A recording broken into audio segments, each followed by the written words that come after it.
Alright. Misfits, underdogs, and little ones sneaking onto my channel. We're going to get into chapter 5 of Mask.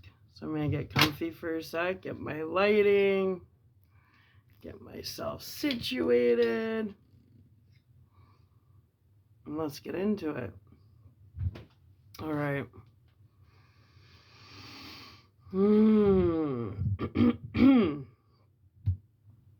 Chapter 5.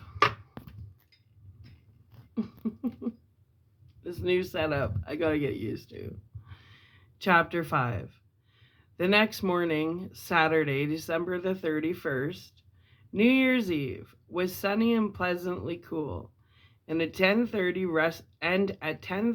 Rusty sat in one of the two swings in her backyard and brushed her just washed hair.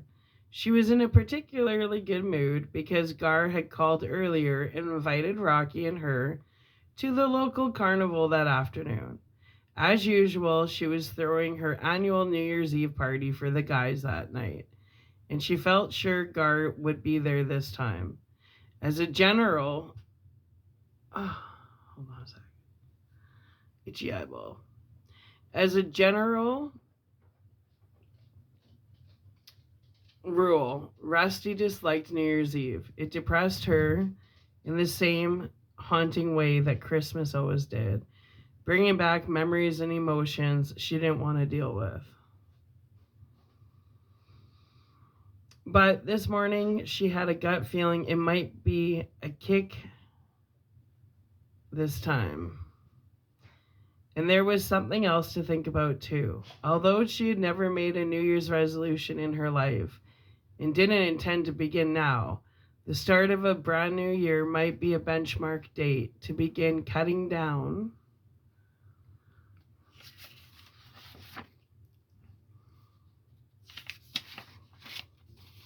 on the drugs. Hold on a sec. Let's get that. Okay. Last night's screaming match with Rocky had left a painful, indelible impression. She had never seen him like that ever before, and she had reacted irrationally and hurt them both deeply. Also, she had broken a promise made to herself long ago that no matter what the circumstances, she would never hit him. Well, it couldn't be undone, but she'd made it up to him in 1,000 ways, and it would never happen again. Never. And if he was that concerned about the drugs, as he obviously was, she began to cut down. It was time anyway, and she knew it. After his shower and breakfast, Rocky came out in the yard, looking his old self after a relatively good night's sleep, and sat on the swing next to her in silence. Rusty started to swing slowly. He joined her. Forgiveness is a gift to both of them, right? Yeah. You okay? She asked. He nodded. Thanks for last night. Gar called you. He wants to take you to the carnival. Great. Can Ben come? Yeah. You come with us too? She smiled. Maybe. I'm sorry about yesterday. I'm sorry about the baseball card. I have 3 others just like it. Well, she caught his eye. I liked your poem. Rocky grinned and they continued to swing, enjoying it. Everything okay between them again. Rusty tossed her long hair around, drying it in the sun. I'm scared for you, Mom. I can handle it. It's bad for you. Hey, you don't know anything about it. I know what I'm doing. But what if you take the wrong thing? Or too much? What are you? The public relations director? For the Inland Valley Chemical? Whatever it's called? Dependency Center. And no, it's just that hey, lay off, huh? It was the way she said it, fast and defensive, like last night, and it really hurt Rocky. She could see it in his eyes. They both stopped swinging, and there was a long silence. She had planned to save it for tonight, to show him instead of telling him, because she believed it would mean a lot more that way. But obviously, he needed the words. Jesus Christ, okay, she said quietly. Okay, what? Okay, I'll cut down. He turned fast, hesitated. Promise? I said so, didn't I? Don't push it. Rocky jumped off the swing, grabbed her hairbrush, and ran behind, and began brushing her hair, flipping it around with the flair of a Beverly Hills hairstylist. She laughed. Hey, watch it. Jesus, you're strange. Into the roll now, he minced and fussed with good affection, then began singing one of her duets. My boyfriend's back and you're gonna be in trouble. My boyfriend's back and you're gonna be in trouble. Hey now, my boyfriend's back. Anyway, Rusty rolled her eyes and reluctantly sang her part. Hey, la da dee da la, my boyfriend's back. Rusty continued happily, still brushing. When you see him coming, you better cut out on the double. Best not to make it obvious, to play it all by ear. But Rusty was way ahead of him as usual, and he knew it. He wanted to find out if it was too late. Too late to start over again, or at least try. Try to explain how he felt. Try to make those years up to her, if one can ever do that. Try to settle down. Try to marry her, if she'd have him. Because there was no question in his mind anymore, not after the agony of wrestling with it virtually every day over the last 5 years. He loved her, and he loved Rocky, and he always would. That wouldn't change, no matter what happened now. If she turned him down flat, okay, he certainly deserved it. He had only himself to blame, but he'd still love her. If she decided it was too late, but they could be friends like she was with the other Turks, okay, he'd accept that. It was better than nothing, and at least he'd get to see her and Rocky, but he'd still love her. He had to find out one way or the other. That wouldn't be easy when you were dealing with a woman like Rusty. That would take time, but he'd made a beginning, and he could wait. Of all the rides at the carnival, Rocky wanted to try the bumper cars first. Gar paid for the whole gang, except Dozer, who had to watch because he couldn't fit into a car. The big biker. When they scrambled for the car of their choice, Rusty and Gar both reached the same car at the same time. With great chivalry, he let her have it. Loud music blasted as they started the cars. Stickman shot backward into the wall, and sunshine rammed him. Red spun around and lined up Canuck for a real hit. Ben had trouble starting his car, then headed straight for Babe, who was zooming towards Red. Rocky aimed at Ben's back bumper, while Rusty came at her son with a fast frontal attack. I love bumper cars. Before she got there, she was broadsided. She screamed, then turned to see Gar. He laughed, spun hard, and tried to get away, but she plowed into his rear. Then it turned into a private war between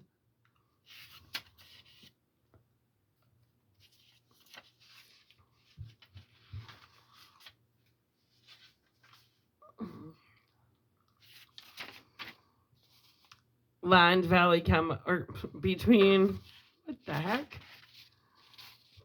Did I get my pages mixed up? I did. Oops. Okay.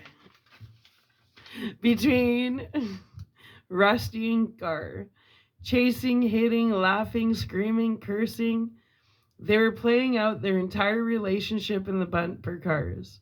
When the music finally stopped, they were all caught in a log jam. Gar stepped out, went over to Rusty, and offered his hand. When she took it, he pulled her out of the car and up against him.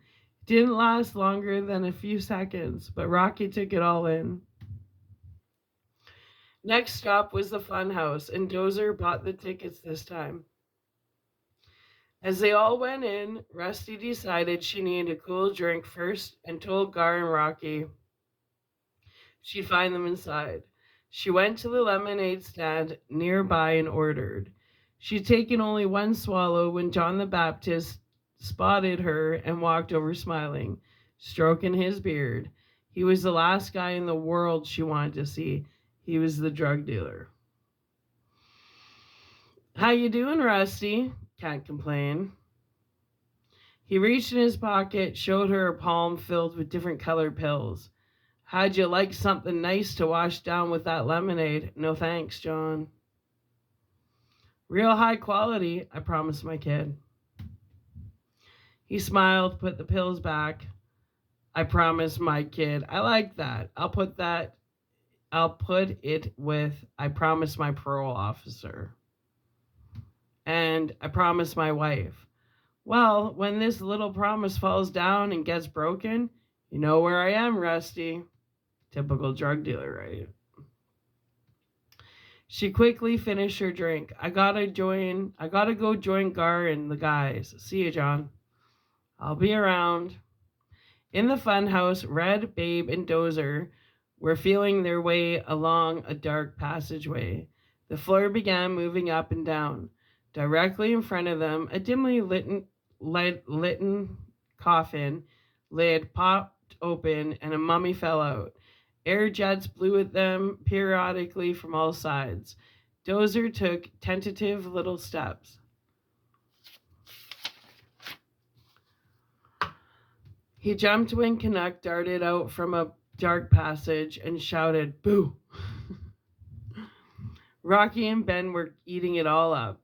Rusty entered, turned a corner, and found herself in semi-darkness. Waiting for her eyes to adjust, she yelled, "Are you guys in there?" A hand reached out slowly and caressed her hair. Knowing who it was, she felt heat rush through her. She turned. Gart took her head in his hands, pulled her gently towards him, and began kissing her over and over. Aww. That seems like lifetimes ago for me. Years. 50 yards down the passageway, Dozer, Rocky, and Ben were convulsed in laughter as they hopped around in front of a large, wavy, full-length mirror. When Rocky moved slowly towards the mirror, something strange happened. The trick mirror reflected his face becoming smaller. His eyes changed positions and moved closer together, and his nose appeared bigger. He stared at his face and felt suddenly dizzy. "Ben?" he said softly. "What?" "Look at me. Get behind me and look at me." Ben raced behind quickly, moved his head from side to side, finally saw what Rocky saw. He stood there with his mouth open. "Get my mom," Rocky told him. It was a house of mirrors, and he found a mirror where he looked what he would look like without his enlarged skull, right? I remember that from the movie. Look at me. Get behind me and look at me. Ben raced behind quickly, moved his head from side to side, finally saw what Rocky saw. He stood there with his mouth open. "Get my mom," Rocky told him. He left Rocky looking in the mirror and took off back through the long passageway. Less than a minute later, he returned, pulling Rusty by the hand. Rocky remained motionless before the mirror. Rusty was confused for a moment, standing behind him, and then she saw the face. The gloriously handsome, perfect face of Rocky Dennis. When she put her arm around him, she was moved to tears. After 2 more hours of rides and games, including the roller coaster, which knocked them all out, they left the carnival happy but exhausted. Rusty and Gar led the way towards the exit, and Gar had his arm over her shoulder. Rocky and Ben followed several paces behind. You know, Rocky said, sometimes I think I like my face changed, and then I think, hey, this is the way I look. That's powerful. This is me. This is Rocky Dennis. Does that sound weird? Ben thought about it. Yeah, kind of. You know, if people don't like the way I look, that's their problem. Or, as my mom would say, screw them. I'm totally agree with that. Screw them. Who gives a shit? Yeah. If you got haters, it means you're doing something right. I have a lot of haters. Rocky laughed. Yeah, screw them. They arrived back at the house in time to gear up for the New Year's Eve party that was scheduled to kick off about 9. Rusty and Gar walked from the driveway to the house with their arms around each other, and she had her head on his shoulder. Ben elbowed Rocky and tossed a glance that asked, "What's with these two?" Rocky beamed as he flashed his most confident thumbs up sign. The entire evening turned out to be thumbs up for a number of reasons. For the first time in years, not one of the 60-odd Turks and their ladies broke anything. Not one biker got into a fight. Rocky and Ben didn't fall asleep before midnight, and Rusty didn't take a single drug. Good for her, man. Soft or hard, the whole night. She drank beer, of course, and joined everybody else in a plastic cup of champagne as they watched the TV festivals from Times Square and sang. But as Rocky noted with growing optimism, his mother didn't seem to need a drug trip that evening. Rusty and Gar were already on an obvious trip together, a trip that made 1978 seem more promising than they could possibly have anticipated. The following months was one of discovery for Rocky. Like most 15-year-old boys, he was emotionally years behind girls of his age. And he understood and accepted the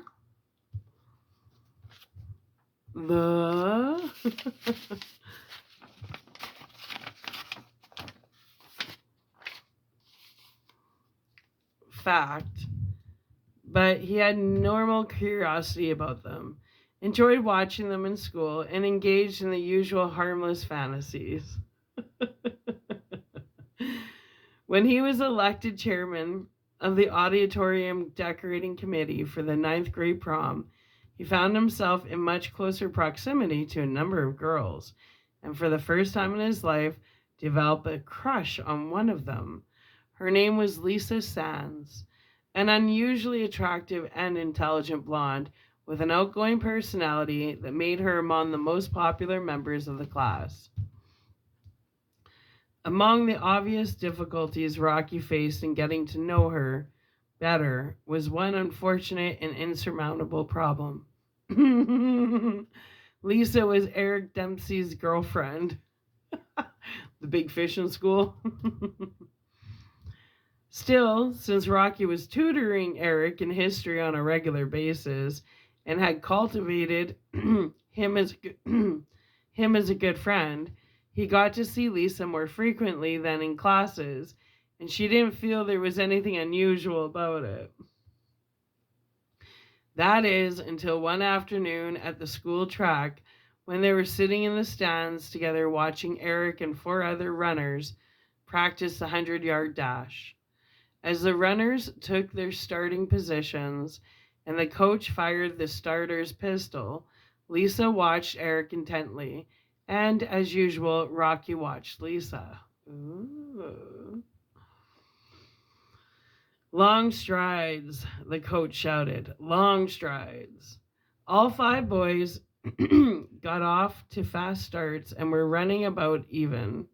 giving it everything they had until the final 10 yards when Eric pulled in front and finished by a stride. He continued to jog with the others for a few seconds. Loosening up, they walked towards the stands in a strut obviously designed for Lisa. She glanced at Rocky. Doesn't Mr. Sexy think he's God's gift? Rocky nodded, watched Eric in silence, then looked at Lisa again. She was definitely aware that he was staring at her and made her feel uncomfortable. She turned, held his gaze for a long moment, then looked back at Eric.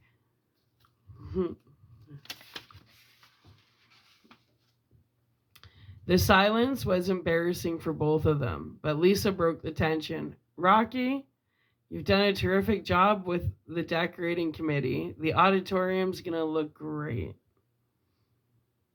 Hey, just doing what I was elected to do. She kept her eyes on Eric.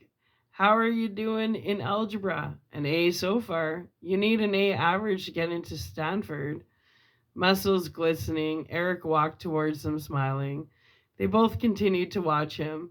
There was another long silence.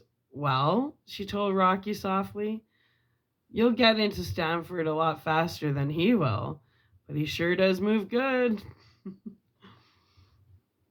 Mr. Sims entered the stands and walked towards them, waved to him as she got up and went down to join Eric. Mr. Sims sat next to Rocky and watched the two kids walk off hand in hand. Rocky, I've been thinking about you a lot lately. How do a couple of weeks at summer camp sound to you? I don't think so, Mr. Sims. I'm saving my money for something else. Wouldn't cost a cent. A friend of mine's the director. He could use a CA for the July season. What's a CA? A counselor's aide. You help the counselors with the little kids, and you get to go for free. Rocky shrugged. I don't think so. It's a special camp for sight-impaired kids, blind kids. Most are, yes. Come on, Rocky, you're great with all kids. One of the boys who ran the 100-yard dash jogged past and waved. Rocky had been tutoring him in history also. Hey, Rocky, he called. I creamed the history exam. Thanks. Rocky cupped his hands. You owe me $14.50. I found a Roy Campanella for you. It's a deal. He picked up his books and started to leave. How about it? Mr. Sims asked. My mom needs me, Mr. Sims. Somehow, Rocky, your mother has never given me the impression that she can't take care of herself. Oh, it's not that. It's just that I kind of organize things, kind of keep it all together. Yes, I guess you probably do. Well, will you at least think about camp? Sure, I'll think about it. But all Rocky could think about was the rest of the day was Lisa. How'd she caught him staring at her? How embarrassing it had been. He supposed she probably mentioned it to Eric too. If so, it would mean the end of having her around during his tutoring sessions. It would be out in the open now, everybody would know. Not that it made any real difference. He knew he'd never stand a chance with her anyway. That was a foregone conclusion. He'd never stand a chance with any girl. That was a fact he thought he could, or thought he had understood and accepted long since. But he hadn't anticipated changing so rapidly, physically and emotionally. Less than a year ago, he was intrigued by the idea of girls. Now he found he was becoming fascinated by individual girls themselves, especially Lisa. Working with her, associated with other girls at school, all of whom seemed to accept him now as just another guy, and a bright guy at that. There was times when he'd actually forget the physical fact of his condition. This afternoon with Lisa was a good example. He'd simply forgotten for a while, and he'd been snapped back to reality. Around girls, that reality was becoming painful. Although Dr. Radinsky had more or less ruled out plastic surgery in the past, primarily because he was still growing, he wondered if it might be worth a shot to explore that possibility now. Maybe for operations at some future date. He was curious about specifically what could be done to restructure his nose, which was the most obvious defect, and when it could be attempted. He decided to talk to his mother about it. One of the bright spots of every afternoon these days was coming home. He really looked forward to it because Gar had finally moved in with them that New Year's Eve. He was actually living with them for the first time, and things seemed to be working out very well. Gar had a steady job again. Red had hired him as a mechanic at Red's cycle repair shop, so he was really pitching it in now, helping with the rent, utilities, food, paying every bill he could.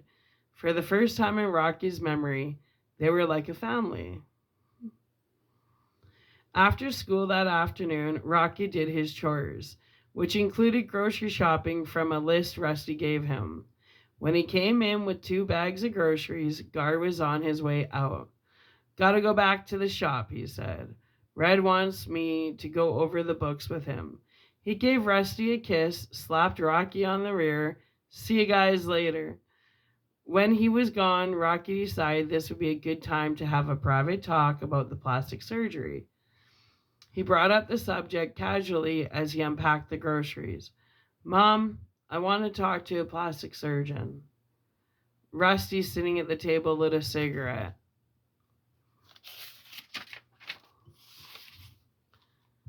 You know they told you there was nothing they could do. Let's try somebody else. Look, you are what you are. And just what is that? Brilliant, an individual, a person with a great sense of humor, a young man with, don't you understand anything? He snapped, turning his back to her. It's girls, Mom. Suddenly in tears, fighting for control, he avoided her eyes, walked quickly to the door, and laughed. Man, you can feel it, you know? For just an instant, Rocky sat there as if frozen, stunned, staring blankly before her eyes filled and she had to bend with the pain.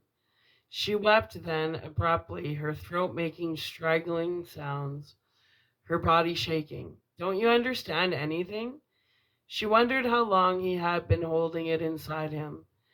In the deepest part of him, hurt, humiliated, frustrated, alone. It's girls, Mom. For the past 2 or 3 years, she was well aware that it would happen sooner or later, but somehow she hadn't expected it to be so devastating. Obviously, without even being able to say it, he needed her badly now. She was the only one who he could turn to, and she wasn't prepared. She didn't even know how to begin. She felt a sense of helplessness that was overpowering. What could she possibly say to him that would make any difference? What could she possibly do to help him through it? Don't you understand anything? Oh God, yes, Rocky, I do. I understand. I'll do anything to make it better. It's girls, Mom. Yes, I know. I know it is. I know how it must feel. I'd give anything to make it easier. Slowly, unsteadily, still bent at the waist, Rusty went into the bathroom, knelt down quietly, and vomited. About an hour later, after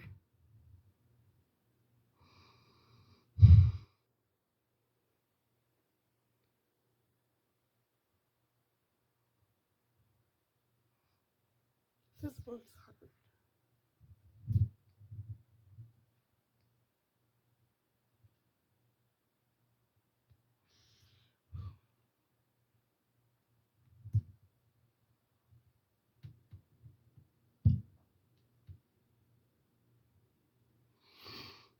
Okay. Uh, uh, about fuck me.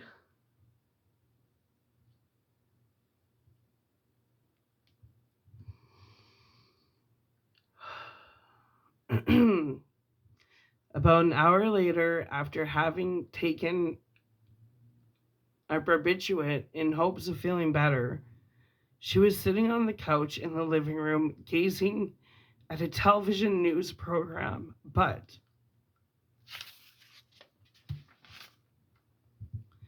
her look was inward and her mind was beginning to create the provisional framework of a strategy, not a solution to the problem. There was no solution and never would be, but a temporary plan of attack. The longer she wrestled with the idea, the more workable it appeared. Only one problem: she needed money. Still feeling a little weak, she went into her room. It had changed a little since Gar had moved in. He wasn't exactly the neatest guy she'd known. His cut-off vest was on the bed. His colorful bandanas hung over the mirror.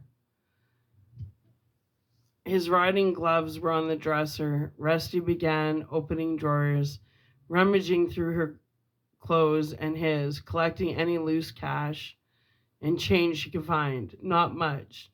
Next, she crossed the hall to Rocky's room, opened his top dresser drawer, took out the strong box, removed the key from the bottom, opened it, pulled out a handful of bills, shoved them in her pocket, and she was locking the box. She glanced up at Rocky's colorful new map of Europe. Damn! She replaced the money, locked the box, put it back in the drawer. Now she returned to her room, went into her closet, grabbed 3 old purses from the shelf, searched them carefully. Nothing. Panic and anger began to set in. She threw one of the purses across the room, then spotted a pair of Gar's jeans across the back of a chair.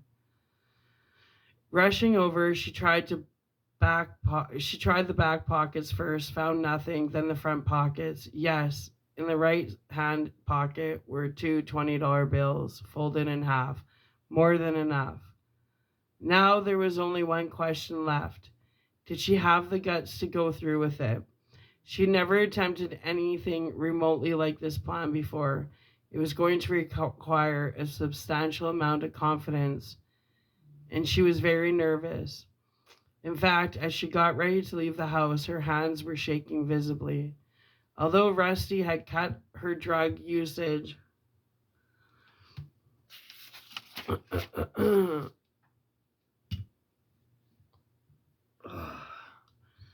to a minimum over the past month, the situation she was about to face presented an excellent excuse to increase the usage just a bit. She reasoned that it was a one-shot deal anyway, so what the hell? She went into the bathroom, opened the medicine cabinet, and grabbed the plastic capsule containing a variety of multicolored pills. These included PCP, Quaaludes, meth, an assortment of amphetamines, and 3 fast-acting barbiturates: amobarbital, secobarbital, and pentobarbital. After pouring some into her palm, she selected a Quaalude, which she knew would have a calming, mildly euphoric effect. Then she left the house feeling much more confident. The Bikers Bar was in downtown Azusa, a 20-minute drive, but when Rusty arrived and parked in the back lot, she was already experiencing a high that surprised her. Walking around to the front entrance in the gathering darkness, she felt a bit dizzy. Inside, it was small and dark, not yet crowded, and the jukebox was playing. Only 3 women were at the bar, and she could see a few couples in the glowing candlelit booths. She walked up to the bartender. Where's the Baptist? Fuck. Like, she's been clean. She's been doing really good, but,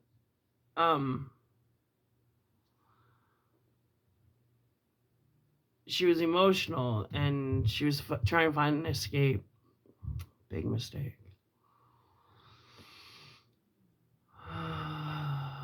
She walked up to the bartender. Where's the Baptist? He nodded towards the booth in the corner. Squinting, eyes adjusting, Rusty weaved slowly past the empty tables to the corner booth and slid in opposite of him. She hadn't come here to see him, but she knew this was his hangout, so she figured to make a buy while she was at it. John the Baptist, looking almost evangelical, smiled at her in the soft candlelight. "And what may I provide for you, Our Lady of Perpetual Promises?" She shot him a "screw you" look under her droopy eyelids. "Some dust, and no garbage, John. Fresh from the cooker this morning." He took out a small plastic bag, pushed it across the table. Rusty slipped him 2 $5 bills and pocketed the bag. Now she was ready for the real business of the evening. Although she didn't want John to know what she had in mind, she lit a cigarette, then glanced around casually. Her eyes had adjusted to the dark now, and she concentrated on the long mirror behind the bar. There was enough light there to get a fairly good view of the three women on the bar stools. Two looked to be in their 30s, one black, one white. The other one was a very pretty black girl, no older than 19, if that. All were obviously working girls. Rusty glanced at John, tossed her head towards the girls, chose her words with care, trying to play it dumb. "Since when does street meat hang out here?" "They go where the business is. Even Mary Magdalene worked both sides of the street, my dear." She narrowed her eyes at the lit mirror, focused on the young black girl. After finishing her cigarette, she said goodbye, John, walked up to the bar, and stood directly behind the girl. She kept her voice low, but it was slurred. You interested in work?" All three women turned, looked her up and down almost indignantly. "My son," she told the young one. Up close, the girl, Laretha Austin, appeared considerably younger than 19, slim and very attractive, especially her eyes. She chewed her gum thoughtfully. "How far?" "Just down the road." "How much?" "25. Now, let's go." Laretha shrugged, smiled at her two companions, and walked out behind and obviously loaded Rusty.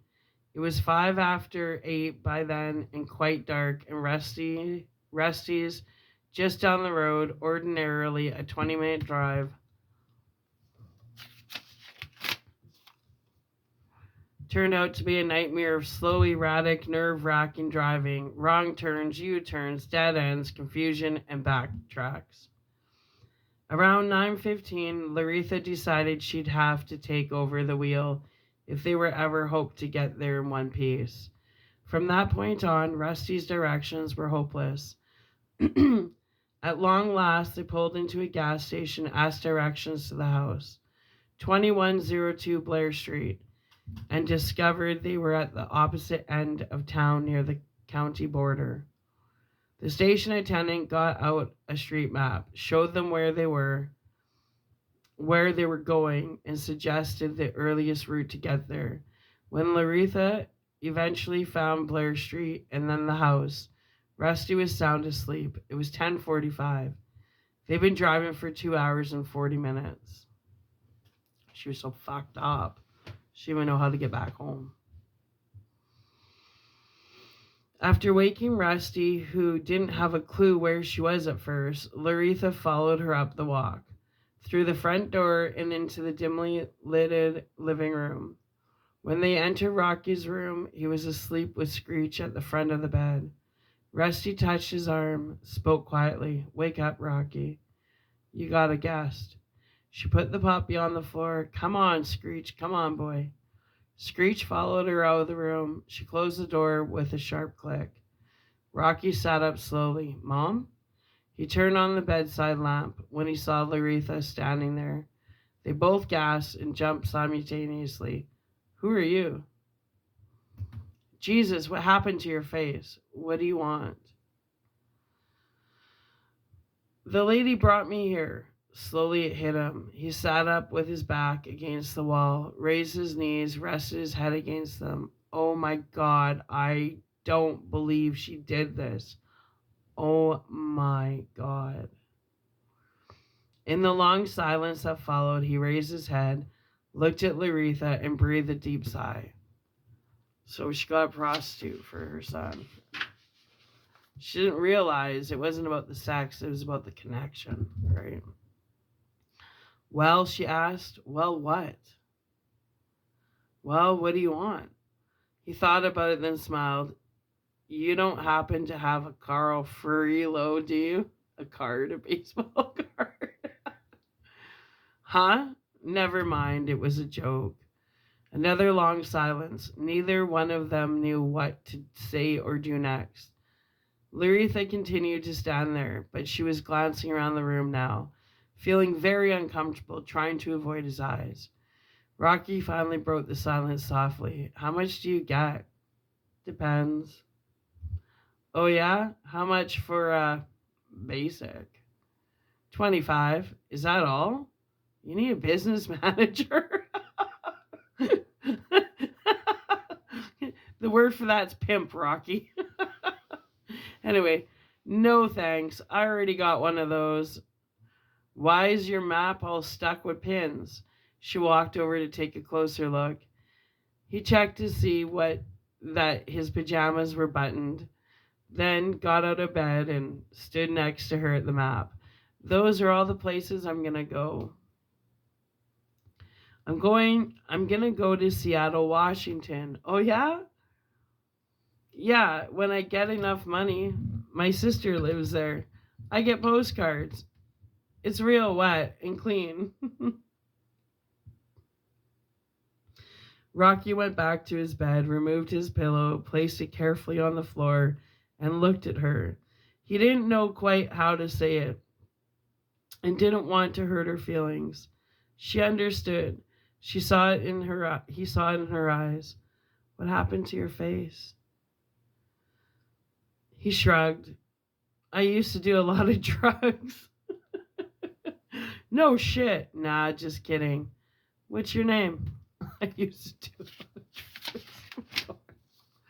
Laretha. I'm Rocky. You want to sit down? She looked at her watch. It's real late. Bet you got school tomorrow, huh? Yeah, but that's okay. I think we'd best get some sleep, Rocky. Okay, hey, I'll make up a bed for you. He went to the closet, pulled down a blanket and bedspread.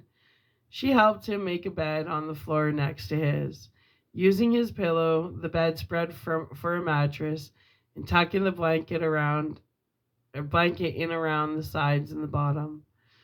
When he turned off the lamp, they got into their separate beds. But sleep was difficult for both of them, thinking about what a weird situation it was, wondering what would happen in the morning. They looked at the ceiling and began talking slowly and quietly. Know what? Laretha asked. What? My mama used to say some people are born with no place to go.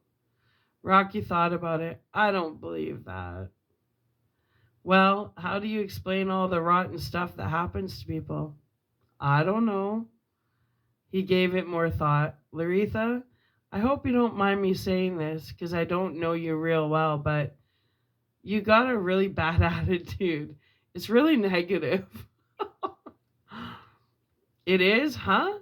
Yeah, and if you think that way, it'll just get worse. When something bad happens to you, you got to remember something good that happened. That's what I do. Oh, yeah? Like what? Well, I use a bunch of different ones. Like the time my grandpa took me fishing in Mexico, or the way my grandma's kitchen smells. She considered it. I don't think I have any. Everybody's got to have at least one, for Christ's sakes. She tried hard to think. Well, maybe the time. No. I don't know. After a long silence, she rolled over on her side and yawned. Laretha, I don't want you to think that I don't like you or anything. You're real pretty and nice. I just always thought it would be with someone I was, really in love with. Is that stupid or what? It's not stupid at all, Rocky. Good night. Night. But Laretha kept trying to remember a real good time. And just before she fell asleep, she did. I think I I think I just remembered one. When I was in the 5th grade, we had to paint a picture of a pine tree with snow on it. Mine was the best, and the teacher put it up on the wall by the door where all the kids could see it. She put a big gold star on it, and all the kids saw it. Rocky heard her yawn and turn over again. In a few minutes, he heard her breathing deeply in sleep. But it would be another hour before he had that luxury. He was staring at the ceiling, still wide awake, thinking about his mother.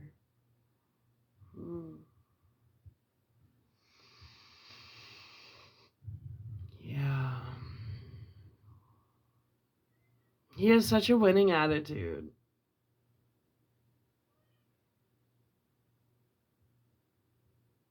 But Rusty just didn't understand. It wasn't about sex physically, it was about falling in love and having not him just falling in love, but having somebody fall in love with him back. And you can't pay for that. And unfortunately, there's so many people that can't see beyond the outside of a person. And, you know, the way Rocky is, he had the most beautiful soul, but people just couldn't see past it, right?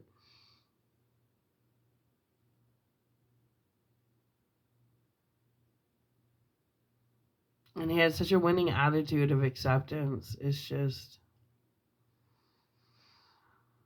you know, maybe there is something to the blind camp that the principal asked him to go to as a counselor aide. I don't know. Okay, we're going to upload this, and then we're going to get into chapter 6. I'm going to do another chapter because this is just such a good book. It's such a good book, and I want to read another chapter because now I'm getting into it. I forgot about that part, but now I remember it from the movie. All right. I'm going to upload this. I love you. Yeah. I didn't mean to cry. I'm a very empathetic person, and